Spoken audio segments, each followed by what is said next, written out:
Hier, nous avons parlé de votre place dans le champ politique camerounais. Ce matin, nous parlerons de votre place dans les ménages. Femme génitrice, femme mère, femme épouse et femme père. Femme génitrice, c'est celle qui sait seulement concevoir et accoucher. Jamais l'idée d'assumer la charge de son enfant ne lui vient en tête. Tout revient aux ocres, soit au père de l'enfant, soit à un proche de la famille. Femme mère, c'est celle qui accouche ou n'accouche pas, mais assume la maternité, prend soin de l'enfant, l'héberge, cherche à faire de lui un homme avec ou sans mari. Femme père, c'est celle qui joue le rôle de mère et de père, seule, avec ou sans mari, prend sur son dos la prise en charge complète des enfants. Ces enfants ont certes des géniteurs, des déposeurs de semences, mais ils n'ont pas de père. Il est important de marquer une différence entre les géniteurs, les pères et les époux. Les géniteurs sont des déposeurs de semences. Les pères sont ceux qui prennent en charge avec affection leurs enfants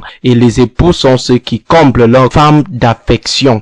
On peut être géniteur sans être père. On peut être père sans être époux. Nos sœurs doivent être très vigilantes dans leurs relations, officialisées ou non. La femme, c'est aussi celle qui, dans le foyer, doit tout endurer par peur pour le regard de la société, par peur pour le qu'en dira-t-on. Son manque de fidélité est hué et condamné sans réserve par la société. Pourtant, l'infidélité de l'homme est perçu par cette même société comme un acte de bravoure, un acte héroïque, pas de honte en cela. La femme doit seulement supporter, à la limite elle doit applaudir. Et notre code civil aménage l'homme dans ses infidélités, mais n'admet aucun soupçon d'infidélité chez la femme. La femme camerounaise, c'est aussi celle qui doit plaire à sa belle famille, sans que son époux ne fasse aussi autant pour la famille de la femme. Elle n'épouse pas seulement l'homme, elle épouse aussi toute la famille de l'homme. Entre-temps, le gros gaillard peut se permettre tous les écarts à l'égard de la famille de la femme. Elle doit supplier l'homme au lieu que l'homme court après. Le comble de cette infantilisation belle familiale est le rite de veuvage. Pourquoi les hommes ne sont-ils pas aussi soumis à ces rites? Peut-être les hommes et leurs familles considèrent la dot comme un achat exclusif de leurs épouses, avec l'acquisition des droits exclusifs sur cette dernière, et la cherté croissante de la dot constituerait l'un des motifs de cette marchandisation de la femme, marchandise exclusive de l'homme et de sa famille. Et bienvenue la chosification de la femme, surtout lorsqu'elle n'a rien pour contribuer à la prise en charge du ménage. Elle est ainsi traitée au même titre que ses enfants. Elle doit se plier en quatre devant le mari, ne jamais parler de lui en vain, céder à tous ses désirs, y compris les plus capricieux. Il peut la gronder en public, crier sur elle en tout temps et en tout lieu, on dirait son petit nourrisson. Dans les sociétés musulmanes, la situation est pire. Elle ne reste pas où les hommes, les dieux sont assis. Elle vient servir les invités de son mari, on dirait les bonnes des anciennes séries d'Amérique latine. Elle circule dans le salon comme des fantômes. Pire, si elle fixe un homme dans les yeux, c'est tout un sacrilège. Curieusement, beaucoup de femmes ne voient pas de mal en cela. Elles ne se sentent femmes ou épouses que lorsqu'elles sont matées, marginalisées, esclavagisées ou ridiculisées. Certaines souhaitent même que leurs hommes les tabassent, vaincre à plat même le sol. Après, elles vous disent que c'est ça le mariage. Le mariage, c'est décrocher un bourreau. Quel est cet amour qui passe par la torture physique et psychologique infligée par l'homme? Finalement, pour ces esclaves des temps modernes, le mariage est une prescription médicale. Certaines parlent de tradition. Quelle est cette tradition qui promeut et entretient l'infantilisation d'un adulte par un autre? Il faut reconnaître aussi que beaucoup de nos sœurs et mamans confondent respect et soumission. La femme doit respecter son mari, respect d'ailleurs réciproque, et non se soumettre à celui-ci. De toutes les façons, plusieurs d'entre elles nous diront que Biakat Bonala Zomterbo has watched the Cameroonian women at work day and night without break to feed her family and keep her head out of the water when the husband is unemployed, sick or retired without a pension or with and certain pension. While everyone agrees on this crucial role of the woman as pillar of the family and therefore of society, it is the woman who is the most severely hit by excesses in which our society is plunged in the face of a helpless or indifferent, even complicit government. Indeed, despite an estimated school enrollment rate at 75% nationwide, 50% of illiterate persons are women, still heavily affected by cultural burdens and lack of a specific government policy to deal with this situation. However, as I have always said, education is the key of the emancipation of women, their insertion in the modern production circuit, and their decisive contribution to the general progress of the country.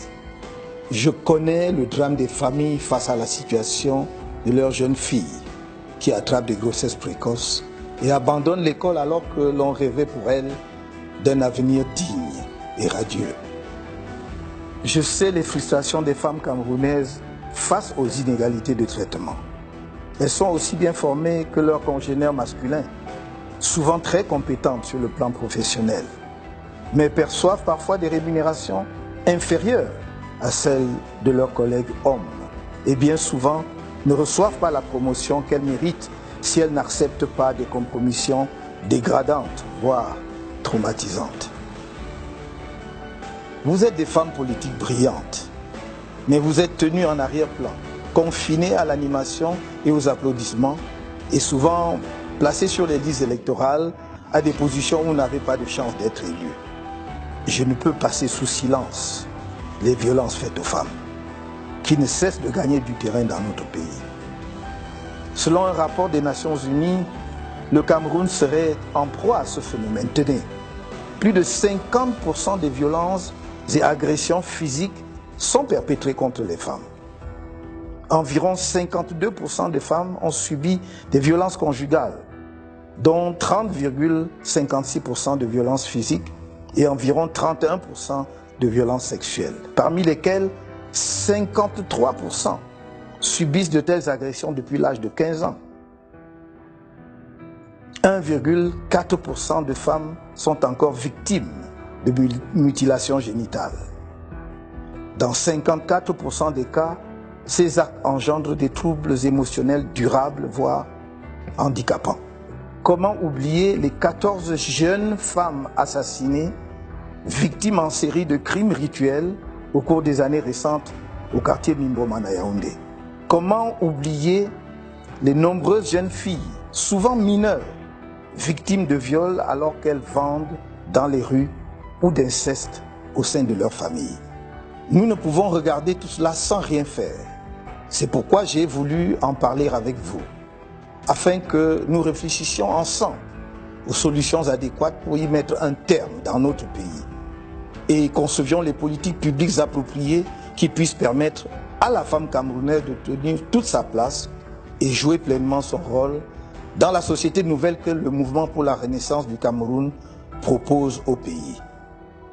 Au MRC, nous voulons que la femme participe aux avant-postes à la construction du Cameroun nouveau, moderne et rayonnant que nous proposons dans un contrat de confiance avec elle et l'ensemble de notre peuple. Il ne s'agit pas de faire je ne sais quelle faveur à la femme camerounaise, qui n'en a pas besoin, mais de redresser une situation absurde d'infériorisation où elle est encore largement maintenue. Car se priver de l'intelligence et de la force contributive de 51% de la population, c'est condamner sûrement notre pays à la stagnation, si ce n'est à la régression. Par comparaison, on constate une accélération du développement des nations occidentales, à partir du moment où les femmes ont commencé à recouvrer la plénitude de leurs droits à la fin du 19e siècle et au début du 20e siècle. Nombre de pays d'Asie ont emboîté le pas de manière fulgurante sur ce chemin de développement parce qu'ils ont valorisé depuis des décennies le statut de leurs femmes au travail. This is why the CRM, from its conception and its creation, made the Cameroonian women the prominent figure, inspiring and galvanizing of the national renaissance. It has expressed it in an original way in its logo. Take the time to glance at it if you have not yet done so. In the center of the setting, made of a blue sky, where the sun shines, there is a mobilized people, moving, led by a woman, but not any woman, a mother, dressed in a loincloth, tied above the chest, wearing a scarf in the purest Cameroonian tradition.